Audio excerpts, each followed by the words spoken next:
Hindi talaga titigil ang mga bashers ni Fiang hanggat hindi siya nahihila pababa. May panibagong issue na naman na ibinato nila kay Fiang. Ito yung tungkol sa naging post ni Ogie Diaz. At ito ang laman ng post. Minsan na-shock si makeup artist kasi may mini-makeupan siyang isang influencer. Di ko kinaya yung pindot ng cellphone ang lola mo habang mini-makeupan. Okay lang naman yun. Ang di ko kinaya, gusto mo yung habang mini-makeupan mo, sinusubuan siya ng PE. Kasi nga, cellphone ng cellphone, ayaw ibaba. Diyos ko, ba't ba ganyan ang ibang influencer? Sumikat lang sa digital, parang daig pa ang totoong artista na nagsimula talaga sa pinakababa. Pero hindi naman ganyan ang asta. Ito din yung nakita na ako sa isang event. Gusto pa yata niya siya lalapitan at babatiin ko. Ngumiti na ako, di man lang sinuklian ng ngiti.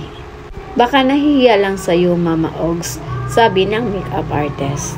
Kung ano-anong kagagahan ang kinokontent mo, mahiyain ka pala sa personal. Di ko gets.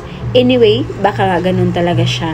Kaya imbis na mag-wish it, ididma mo na lang. Ito yung hindi maintindihan ng mga fans ni Fiang kung bakit idinikit ang issue na to kay Fiang. Kisyo nakita sa live kahapon kung saan kumakain si Fiang. Pero ang pagkakaiba nga lang dahil tapos nang nag-makeup si Fiang habang kumain ito. And para din sa kaalaman ng lahat, wala pong PE si Fiang. At hindi talaga nag-isip basta may maipost lang ang nag-issue nito kay Fiang.